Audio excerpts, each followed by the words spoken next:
Leo, Bishop, servant of the servants of God, to our venerable brother Anthony John Ireland, on the advice of the Dicastery for Bishops, from the fullness of our apostolic authority, we gladly appoint you, Archbishop of Hobart.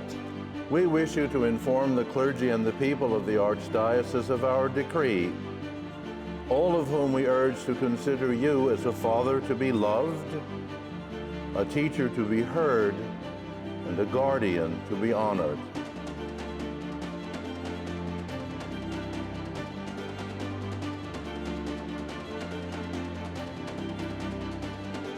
To stand here is to stand in the footprints of missionaries.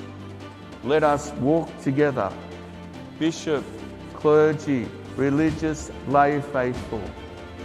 Let us be a church of the upper room, spirit-filled, alive with joy, bearing the breath and peace of the risen Lord.